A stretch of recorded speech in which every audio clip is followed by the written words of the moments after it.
My stepsister accused me of sleeping with her husband. My dad kicked me out without listening. But when the husband confessed the truth years later, she lost everything and was left broken. I'm 28 years old. I work in digital marketing. And basically, I've spent almost a year trying to process what happened with my family. And I think I'm finally ready to talk about it. You know? And to get it out of my system. Because honestly, I still have a hard time believing that all of this is real. I guess I should start at the beginning.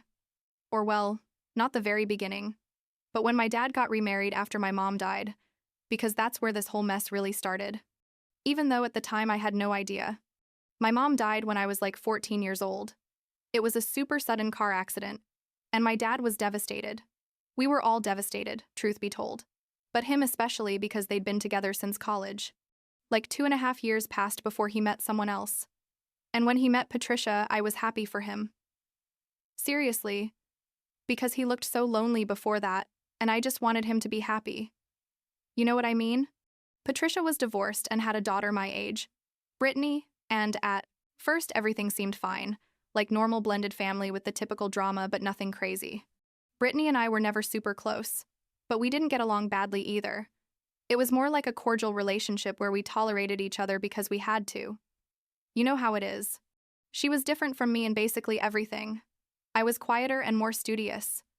She was more outgoing and popular at school. And I think that worked because we weren't competing for the same things. When we graduated high school, we both took different paths. I went to study communications at State University, and she stayed in town and started working at a clothing store. And honestly, we only saw each other at family gatherings like Christmas or birthdays. Brittany met Kevin when she was like 21 years old. He worked in construction and was a normal guy. Nothing spectacular, but he seemed decent. And they got married super fast. Like within a year of dating, they were already planning the wedding. I was a bridesmaid because, well, we were technically sisters even though we weren't that close, and the whole event was nice, I guess. Very typical with pink and white decoration and all that stuff. Kevin and I never had much interaction. I mean, we'd say hi at family gatherings and that was it. He was friendly, but we weren't friends or anything like that. Basically, we were in-laws who saw each other 3 or 4 times a year, and that was all. Fast forward to like a year and a half ago, I was already working at a marketing agency in the city, living in a 1-bedroom apartment that I loved. I had my life organized, and I was pretty happy with how things were going. One Sunday, like any other, I get a call from my dad asking me to come to the family home because they needed to talk to me about something important, and I assumed it was something good. I don't know. Maybe they wanted to organize a surprise party for Patricia or something. Never in a million years would I have imagined what was really happening. I got to the house around 3 in the afternoon. It was a sunny April day. I remember it perfectly because it was hot and I was wearing a blue short-sleeved blouse. Random details that stick with you when your life is about to explode. And when I walked through the door, I saw my whole family sitting in the living room with super serious faces. My dad, Patricia, Brittany, and Kevin were all there. And Brittany had red eyes like she'd been crying for hours, and I immediately thought something terrible had happened, like someone had died or had cancer or something. My dad looked at me with an expression I'd never seen on him before. It was like a mixture of disappointment and fury and pain all together. And he said, "Sit down. We need to talk to you about something very serious." I sat on the individual couch, feeling my stomach tie itself in a knot because clearly something very bad was happening. And then Brittany started sobbing harder and Kevin put a hand on her shoulder. And Patricia was looking at me with this face of like absolute disgust that made me feel like I'd done something horrible, even though I had no idea what. And then Brittany said, between sobs and with a trembling voice, "I can't believe you did this to me. You're my sister. How could you sleep with my husband?" And I just sat there processing those words because they literally made no sense. It was like she was speaking to me in another language, and for a second I thought she was joking in some super weird way. But everyone was looking at me with faces of horror waiting for me to say something. I said, "What? What are you talking about? I didn't even, what?" And my voice sounded all weird because I was in complete shock. And Kevin was sitting there saying nothing, just looking at the floor. And that seemed strange to me, but everything was so surreal that I couldn't process anything correctly. Brittany screamed, "Don't play innocent." Kevin confessed everything to me. He told me you've been having an affair for months, that you'd meet him in secret, that you'd text him all the time. I looked at Kevin, expecting him to say something. to defend me, to say it was all a lie. But he just kept looking at the floor without making eye contact with anyone. And I started to feel real panic because I realized that no one was going to believe me. That for some absurd reason, everyone had decided I was guilty without even hearing my side. I tried to explain. I said, "This is crazy. I haven't done anything. I don't even talk to Kevin except at family gatherings. You can check my phone, my messages, whatever. There's nothing because nothing happened." My dad got up from the couch and said, "Enough with the lies. Kevin showed us the messages. We saw everything. How could you do this to your sister? How could you betray this family like this?" And I said, "What messages? Show me those messages because I've never sent him anything." And Brittany said that Kevin had already deleted them because it hurt too much to see them. And I said, "How convenient, right? Because obviously if there's no evidence, it's because it's all a lie." Patricia joined the attack, saying she'd always known I was jealous of Brittany, that I'd always wanted what she had, and that this was proof that I was a horrible and envious person. And the thing is that none of that was true. I'd never been jealous of Brittany. Literally, our lives were completely different and I was happy with mine. But it was like they'd created this complete narrative in their heads. And nothing I said was going to change that. My dad told me I had an hour to collect my things from my old room, that I still had some boxes stored there with stuff from my adolescence, and that after that he didn't want to see me ever again, that I was no longer his daughter, that he couldn't believe he'd raised someone capable of doing something like this. And I just stood there, feeling like the floor was opening up beneath me, like none of this could be real, like I was going to wake up any moment from this horrible nightmare. I tried one more time. I begged my dad to listen to me, to let me show him my phone, to verify my location on the days I supposedly had been with Kevin. Anything. But he just yelled, "Get out of my house. I don't want to hear any more lies. You have 1 hour." And Brittany kept crying, and Kevin kept saying nothing, and Patricia was looking at me with so much hatred it scared me. And I realized there was nothing I could do in that moment, that I was completely alone against all of them. I went up to my old room shaking, my legs barely holding me up, and I started throwing things into boxes without really processing what I was grabbing. Old photos, books, some t-shirts, whatever. I called my best friend Emma, crying so hard I could barely talk. And I told her I needed her to come pick me up because they were kicking me out of my house and I had nowhere to go. And she said she was on her way immediately without even asking me what had happened. And that meant everything to me in that moment. Emma arrived about half an hour later in her blue Honda Civic. I was sitting at the entrance with 3 boxes and a suitcase. And my dad didn't even come out to say goodbye. He just closed the door and let me leave like that. And I remember I started crying so hard in Emma's car that I thought I was going to throw up. She drove in silence to her apartment, and when we got there, she hugged me and said, "Tell me everything." And I told her the whole story while she made me tea and brought me a blanket. And she said it was obvious that it was all a lie, that she'd known me for years and knew I would never do something like that. I stayed on Emma's couch for 2 weeks. I could barely function. I called work and said I had a family emergency and needed time. And I spent the days basically staring at the ceiling, trying to understand how my life had fallen apart so completely in a matter of hours. I tried calling my dad like 5 times, but he never answered. I sent him messages he never read, and eventually I realized he'd really cut me out of his life completely, without giving me a chance to defend myself, without asking for my version, without anything. Emma helped me look for apartments, and we found a super small studio on the other side of the city. Like literally it only fit a bed, a desk, and a mini kitchen, but it was all I could afford with my salary and it was mine. And I guess that was something. I moved there with my few boxes and started rebuilding my life from scratch. I mean, I still had my job and my friends, but I felt like they'd ripped out a fundamental part of my identity, because my family had always been super important to me, especially after losing my mom. Like 2 months passed and I was a little better, like functioning on autopilot, but at least going to work and keeping my life in order. When I decided to make one last attempt to talk to my dad, I drove to the family home on a Saturday afternoon, knocked on the door, and Patricia opened it, and when she saw me, her face turned all red with rage, and she yelled, "What are you doing here? Your dad doesn't even want to see you." I said, "Just give me 5 minutes, please. I just need to talk to him." And she said, "No, leave now, or I'm calling the police." And she slammed the door in my face. I stood there on the porch for a moment, and I could hear voices inside. And then my dad opened the door just a crack and said, "Your stepmother asked you to leave?" Respect that. And I tried to say, Dad, please, I didn't do anything.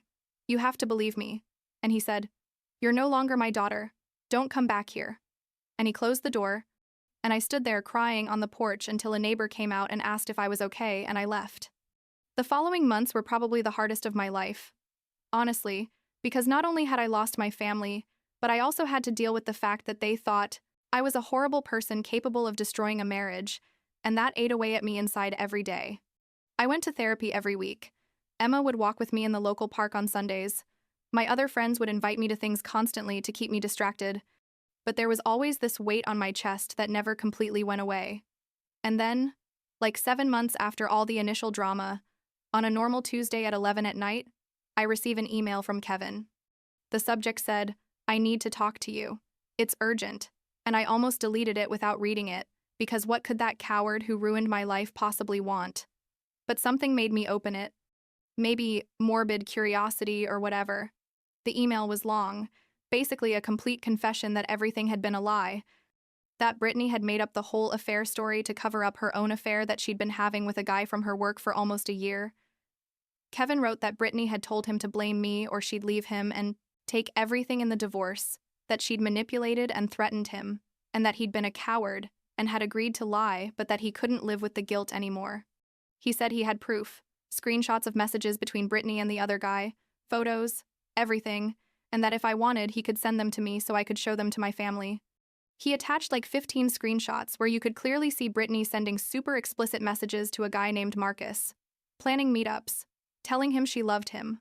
All the evidence I needed. I stayed up all that night reading the messages over and over, feeling this mixture of vindication and absolute fury, because I finally had the truth, but I also realized how much time I'd lost, how much unnecessary pain I'd experienced because of Brittany's lies. I responded to Kevin asking why he'd waited so long to tell me the truth, and he said that Brittany had finally left him anyway and had gone off with Marcus, and that he felt he owed me the truth even though he knew it didn't make up for anything. I took screenshots of everything, saved it in 3 different places because I wasn't going to risk losing this evidence, and the next day I called my dad for the first time in months. He answered after like 6 rings.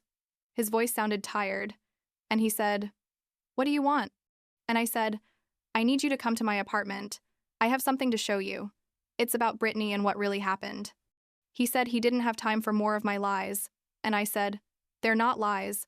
I have real proof. Kevin sent me everything. Just give me an hour of your time, please.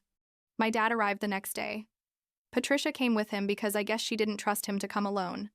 And when I opened the door, they both looked at me with faces of like total distrust. I invited them in, offered them coffee, which they didn't accept, and then I took out my laptop and showed them everything. Every screenshot, every message, all the coded evidence that Brittany was the one who'd been having an affair, not me. I watched as my dad's and Patricia's faces went from distrust to shock to disbelief as they read message after message. Patricia said it had to be fake, that I'd fabricated all of that to play the victim. But my dad told her to shut up and kept reading, and I could see on his face that he knew it was real, that he was finally processing that they'd done something horrible to me for nothing. When he finished reading everything, he sat in silence for what seemed like forever, and then he said, I can't believe she did this. I can't believe she lied to us like that. And I wanted to say, really? That's all you have to say? But I stayed quiet waiting for him to say something more. My dad started to cry, which was something he almost never did, and he said, I'm so sorry. I'm so sorry. I should have listened to you. I should have given you the benefit of the doubt. I can't believe I did this to you. And Patricia was also crying, saying she didn't understand how Brittany could be so manipulative, that she had no idea her daughter was capable of something like this. And I was just sitting there feeling this like relief, satisfaction, still anger. Honestly, it was a mixture of everything and I didn't know what to feel. I told them I appreciated the apology, but they needed to understand that they couldn't just come back into my life like nothing had happened, that they'd completely cut me off, that my dad had told me I was no longer his daughter, that they'd kicked me out of the house without listening to me. I told them I needed time to process all of this, that I wasn't ready to just forgive and forget, and that if we were going to rebuild any kind of relationship, it had to be little by little and with respect for my boundaries. My dad said he understood, that he'd do whatever was necessary to fix this, that he wanted to get his daughter back. Patricia also apologized, although you could tell she was more processing the shock of what Brittany had done than really regretting how they'd treated me. I told them that for now all I needed was space, that I'd contact them when I was ready, and they left the apartment promising they'd give me all the time I needed.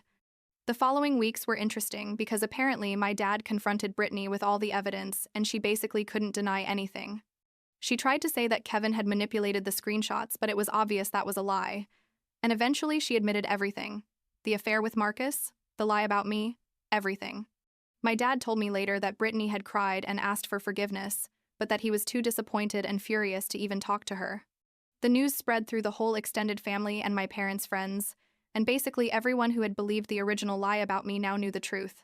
Brittany lost like all her friends, because turns out when you falsely accuse someone of destroying your marriage to cover up your own affair, people tend not to want anything to do with you. Kevin officially divorced her. Marcus apparently also left her when everything went public, and she ended up having to move to another city because no one wanted anything to do with her anymore. My dad and Patricia tried to reach out to me several times. They'd invite me to eat, they'd send messages asking how I was, and I'd respond but kept a certain distance because I was still processing everything. Like 3 months after the truth was revealed, I agreed to go to dinner with them, and it was weird but not terrible. We talked about superficial things mostly, and my dad apologized again like 5 times during dinner. Patricia eventually had to kick Brittany out of the house because after everything came to light, Brittany got super resentful and bitter and started behaving horribly with everyone, blaming everyone but herself for how she'd ruined her life. My dad told me it was a difficult but necessary decision, and that Patricia had finally seen her daughter's true character. Honestly, I don't know where Brittany is now, and I don't really care much. I know she moved to another state and has no contact with the family. Today, almost a year after Kevin sent me that email with the truth, my relationship with my dad is in the process of repair, I guess. We see each other like once a month. We talk on the phone every 2 weeks, and he's making a real effort to rebuild trust. But I'm not going to lie and say everything's fine, because it's not. There's still this crack between us. This constant reminder that he chose to believe Brittany without questioning anything. That he kicked me out without listening to me. And that's not something that gets fixed easily.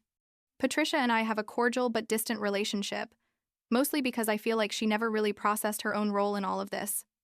Like she also attacked me that day, also assumed I was horrible without wondering if her daughter could be lying. But well, it's not like we were ever close anyway, so I guess I didn't lose much there. Emma is still my best friend and basically my real family at this point. She was there when no one else was. She gave me a place to stay. She listened to me cry for hours, never doubted me for even a second. I tell her all the time that I literally don't know what I would have done without her, and she says that's what real friends are for. But I know not everyone has that luck. The other day, my dad asked me if I could ever forgive him completely, and I told him the truth. That I don't know. That I'm working on it, but that the damage was very deep. I told him I love him. Because he's my dad, and despite everything that happened, he's still my dad, but that the trust we had before is probably never going to come back completely, and that he had to accept that. He cried a little and said he understood, that he was never going to forgive himself for what he did to me, and the thing is, I don't know if I'm ever going to forgive him completely either. I mean, I'm trying because holding on to resentment doesn't help me at all. But I also can't just forget that he abandoned me when I needed him most, that he chose Brittany over me without thinking twice. I guess some things in life don't have perfect endings where everything gets magically fixed, and this is one of those things. But what I do know is that I survived something that honestly I thought was going to completely destroy me, and that counts for something. I have my job, my friends, my little apartment that doesn't feel so small anymore, and a complicated but existing relationship with my dad. It's not perfect, not even close, but it's my life and I'm living it the best I can. Last week, my dad invited me to his birthday and I agreed to go, and when I got there, he hugged me really tight and said thank you for giving me another chance. And I thought, well, I guess that's what we do, right? We keep trying, we keep moving forward. Even when everything gets horrible and unfair and we feel like the world is crashing down on us, we keep standing, we keep breathing, we keep building something new with the broken pieces we have left, and maybe that's enough for now.